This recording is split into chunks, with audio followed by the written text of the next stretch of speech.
Sécurité civile et population, le magazine d'information du ministère en charge de la sécurité, dans ce nouveau numéro, vous informera sur la remise d'un important lot de matériel d'intervention sapeurs-pompiers par l'ambassade de France au ministère de l'Intérieur, de la décentralisation et du développement local.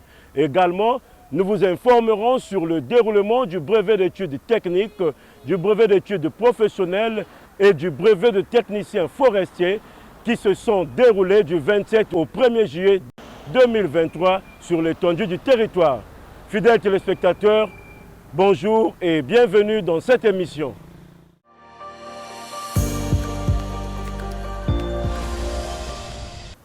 L'ambassade de France au Congo a remis le vendredi 30 juin 2023 un important lot de matériel d'intervention sapeurs-pompiers au ministère de l'Intérieur, de la décentralisation et du développement local, au cours d'une cérémonie organisée à cet effet au siège du commandement de la sécurité civile. Elle s'est déroulée sous l'autorité du ministre de l'Intérieur, de la décentralisation et du développement local, Raymond Zéphirin Mboulou, et de l'ambassadeur de France au Congo, son Excellence François Barato. Reportage Georgelin Massamba.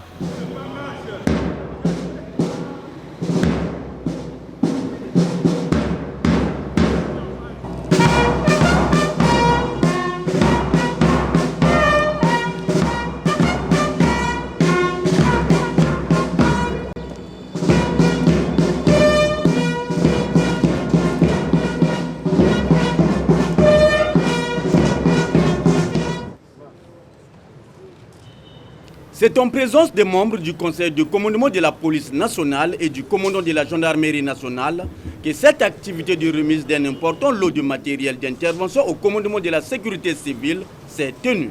François Barato, ambassadeur de France en République du Congo dans son mot de circonstance, a dit ce qui suit. Comme vous le savez, Monsieur le Ministre, l'ambassade de France, par l'intermédiaire de son service de sécurité intérieure, s'investit avec énergie, du moins elle s'étaye de le faire, pour accompagner le commandement de la sécurité civile dans le développement de son offre de sécurité au bénéfice de la population congolaise. À ce titre, l'ambassade de France met en œuvre de nombreuses missions d'expertise technique dans le domaine de la protection civile, dont la dernière se termine d'ailleurs aujourd'hui. Je saisis cette occasion pour remercier le colonel Moine, directeur du service départemental d'incendie et de secours SDIS des Côtes-d'Armor, pour sa disponibilité et son attachement au Congo, puisqu'il termine de mémoire sa 3e visite à Brazzaville. S'il est évidemment important d'accompagner techniquement notre partenaire congolais dans sa volonté de changement et d'amélioration, la mise à disposition de moyens représente également un enjeu non moins important. Aujourd'hui, c'est donc avec un grand plaisir et un peu de fierté aussi que j'ai l'honneur de remettre au commandement de la sécurité civile de la République du Congo un don exceptionnel de matériel de protection et d'équipement. Exceptionnel car nous remettons ce jour plus de 15 tonnes d'équipement d'une valeur de 80 000 €. Les pompiers du Congo auront désormais à leur disposition plus de 400 tenues feu qui sont indispensables pour intervenir en sécurité sur les incendies. Également 34 casques F1, plus de 150 tenues de service général, des tuyaux d'aspiration et autres équipements. Je remercie ici avec insistance le SDIS des Côtes-d'Armor, représenté par son directeur, ainsi que le SDIS des Bouches-du-Rhône, qui ont permis de réaliser cette opération. Je remercie également le général Goto, commandant de la sécurité civile, pour son engagement déterminé et constant dans sa difficile mission et parfois périlleuse de service public au service de la population congolaise, ainsi que de la qualité des échanges particulièrement appréciés qu'il entretient avec l'ambassade de France. Persuadé que ces équipements participeront de façon concrète à améliorer le noble service de secours aux personnes en République du Congo, je forme le vœu que le don qui est ainsi réalisé ce jour soit suivi de nombreux autres. Vive le partenariat ancien, durable et de confiance entre la France et le Congo. Je vous remercie. Prenons la parole à son tour. Le ministre de l'Intérieur, de la décentralisation et du développement local, Raymond Zéphirin Mboulou, a apprécié ce geste accompli par l'ambassade de France au Congo avant de rappeler à l'assistance les efforts louables consentis par le service de sécurité intérieure près l'ambassade de France au Congo dans le domaine de la formation et l'équipement des structures de la police nationale, singulièrement le commandement de la sécurité civile. L'événement qui se déroule sous nos yeux relève d'une grande et longue tradition de coopération entre la France et le Congo dans tous les domaines. La sécurité en constitue l'un des axes caractérisés par une constance et un dynamisme réel. Pour ne prendre que ces dernières années comme repère, nous nous souvenons vivement de ce que la France, en temps normal, comme maintenant et dans les moments difficiles, a toujours manifesté son attachement à cette coopération. Pour preuve, alors que le Congo sortait d'un conflit fratricide à la fin des années 2000, la France s'est très tôt engagée dans la remise sur pied de la police congolaise. En effet, Monsieur l'ambassadeur,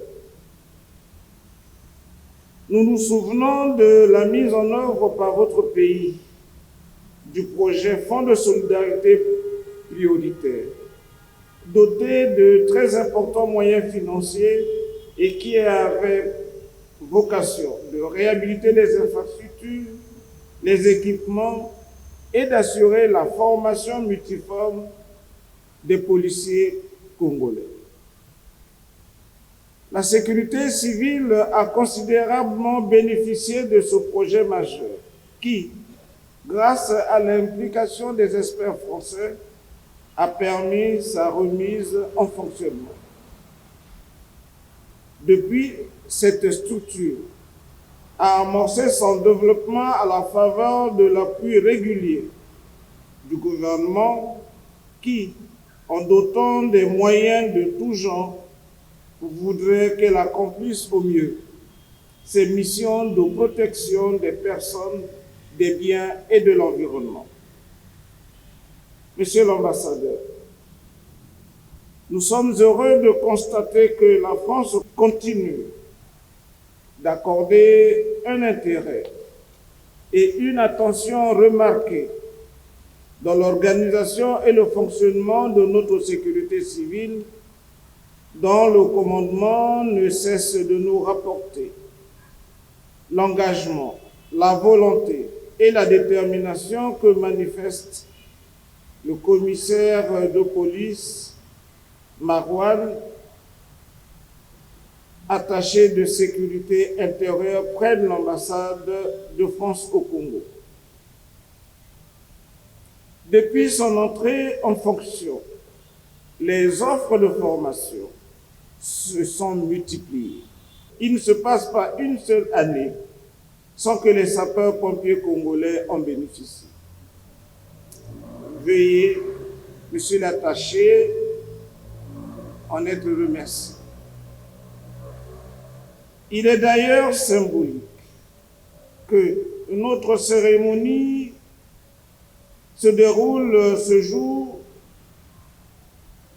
de clôture d'une formation sur l'élaboration d'une doctrine locale de secours aux missions principales animée par le colonel Jean Moine, ici présent, Monsieur l'ambassadeur.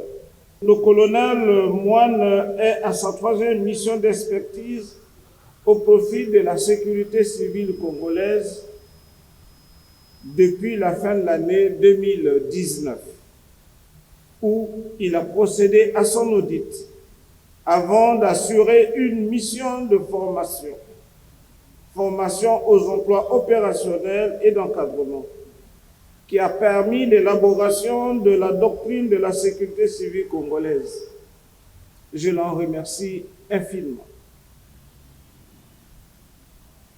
Tout cela concourt au renforcement de notre sécurité civile, à l'instar de ces matériels d'intervention variés exposés devant nous et qui regroupent à peu près 15 tonnes, comme vous l'avez annoncé. Il s'agit d'un don d'envergure qui va permettre à nos personnels, j'en suis sûr, de réaliser des interventions dans les conditions idéales et les plus performantes. Je ne saurais terminer mon propos sans évoquer cet autre fruit et symbole de la coopération entre la France et le Congo, le cadre qui abrite cette cérémonie. Il s'agit d'une caserne moderne, construite dans les années 80 par la société française Campenon Bernard et compagnie, inaugurée par le président Denis Sassou Nguesso, qui, en visionnaire, avait déjà fixé la place et le rôle qu'il accordait à la sécurité civile dans notre pays. C'est dans le même esprit que le gouvernement met tout en œuvre pour que la sécurité civile joue sa partition dans la prise en charge de la population en détresse et apporte sa réponse aux vulnérabilités caractérisant le territoire. Ensuite, le ministre Raymond Zéphiré Mboulou a réceptionné des mains de l'ambassadeur de France au Congo un échantillon de ce don de 15 tonnes avant de le remettre à son tour au général de police de première classe Albert Ngoto, commandant de la sécurité civile. À la fin de cette formalité, le commandant de la sécurité civile et l'attaché de sécurité intérieure près l'ambassade de France au Congo ont signé le procès verbal et relatif.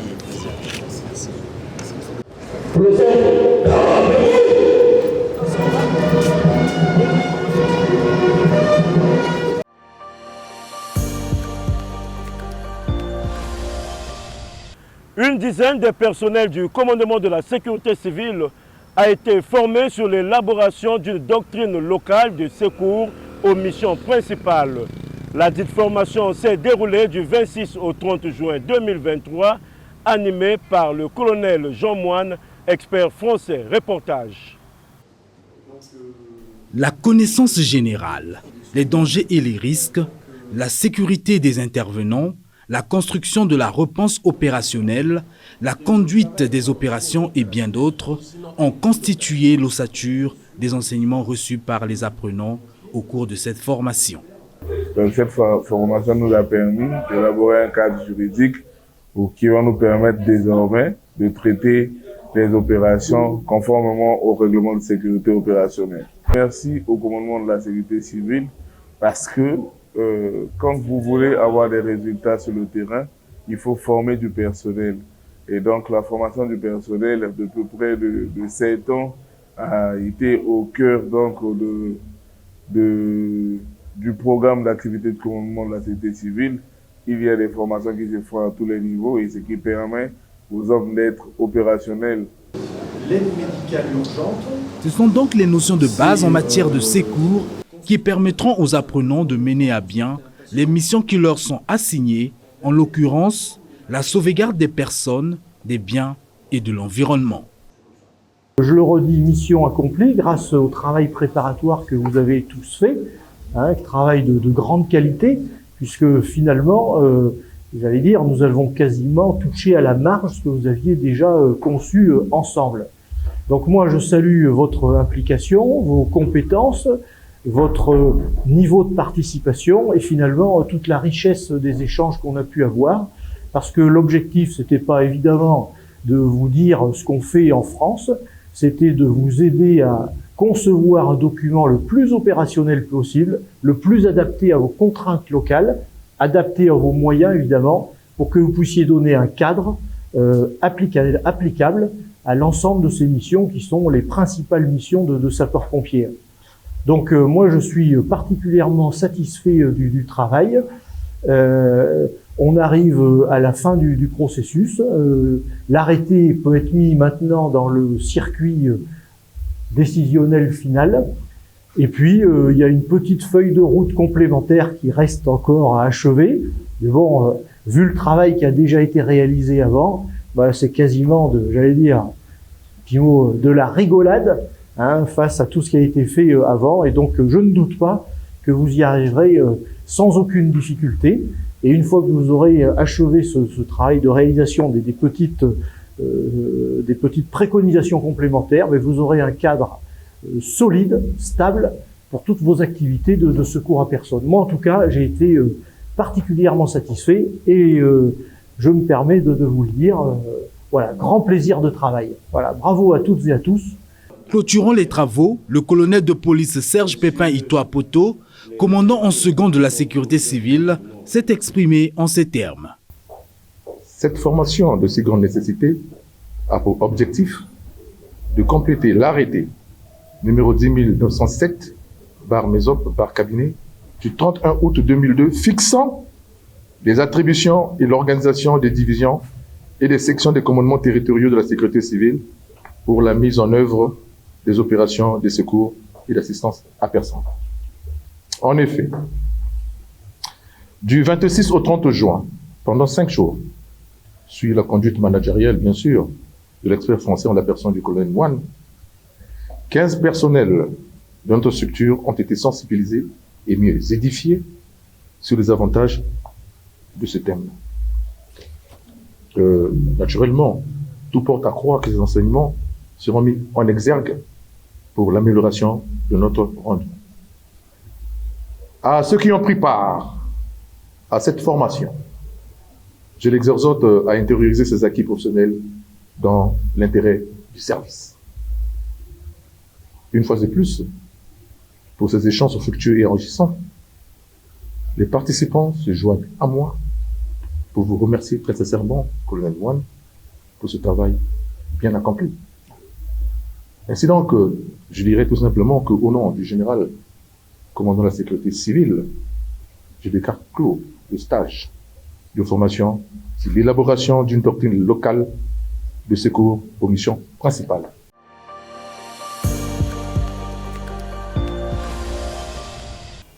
Ayant pour mission la sauvegarde des personnes, des biens et de l'environnement, le commandement de la sécurité civile, à travers son dispositif médical, a assuré la couverture sanitaire du brevet d'études techniques, du brevet d'études professionnelles, du brevet de technicien forestier, qui se sont déroulés du 27 au 1er juillet 2023 sur l'étendue du territoire. Georges Massomba, reportage.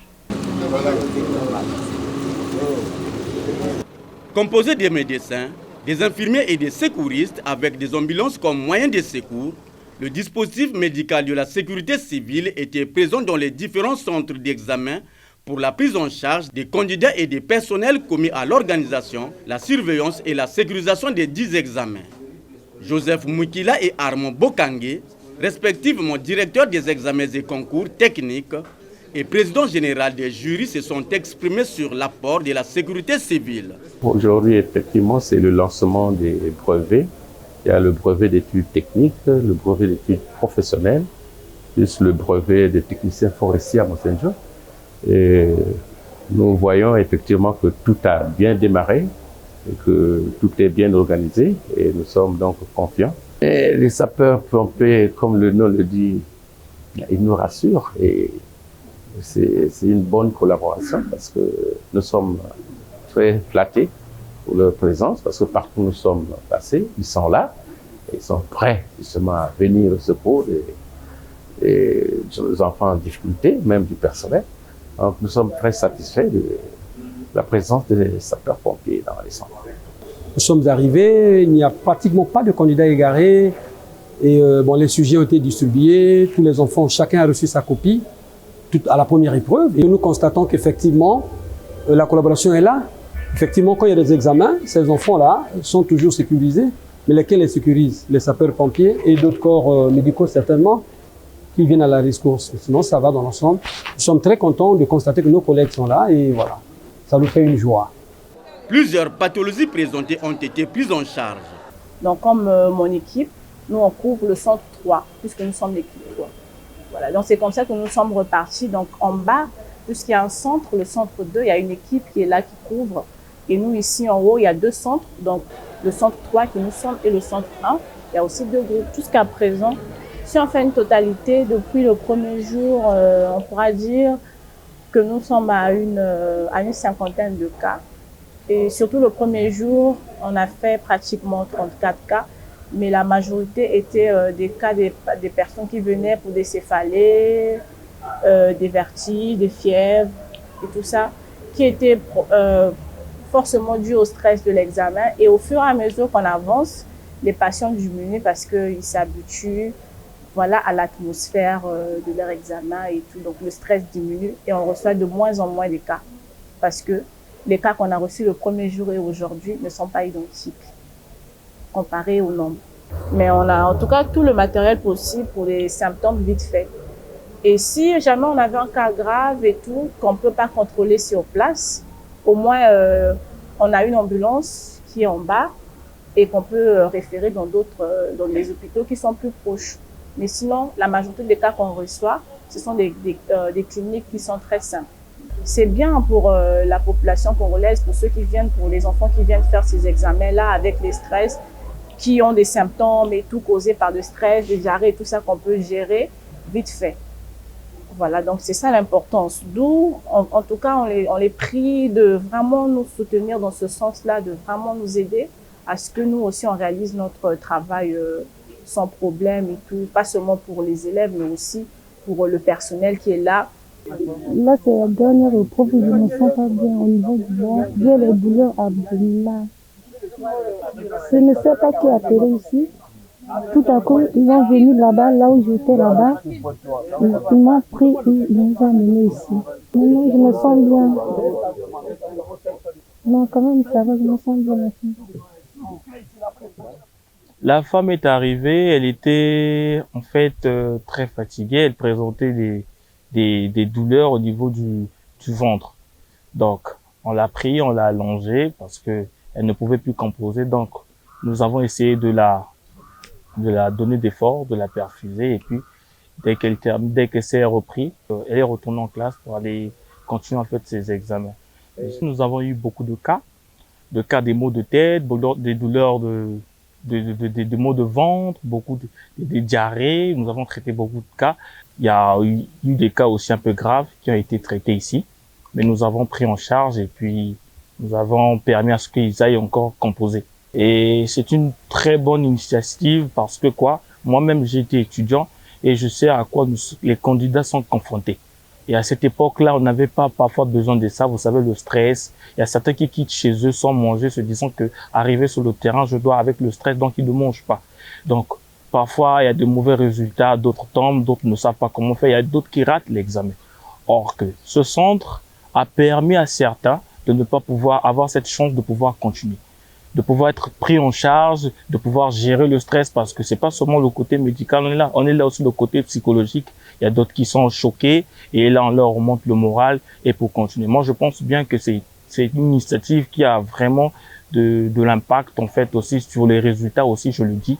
Et je pense bien que j'aimerais que notre hiérarchie continue dans cette œuvre-là, dans ce sens-là. Généralement, les gens disent que les sapeurs-pompiers, c'est forcément ceux qui éteignent le feu, et ils oublient la partie médicale.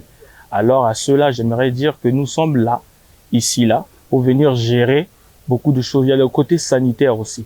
Bon, pour les examens, pour les nouveaux candidats, j'aimerais leur dire que désormais, ne vous inquiétez plus. Quand vous arrivez dans un examen et que vous croyez que vous vous sentez mal, rapprochez-vous de notre centre à la sécurité civile.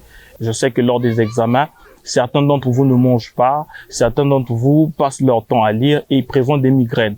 Nous, on est là, on va vous prendre en charge, ce n'est pas payant.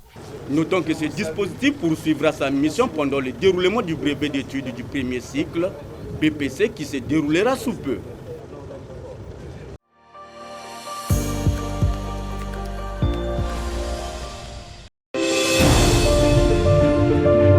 Les incendies peuvent être évités.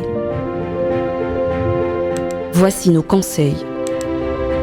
Éteindre soigneusement la bougie avant de se coucher ou de s'absenter. Tenir les allumettes et les briquets hors de portée des enfants.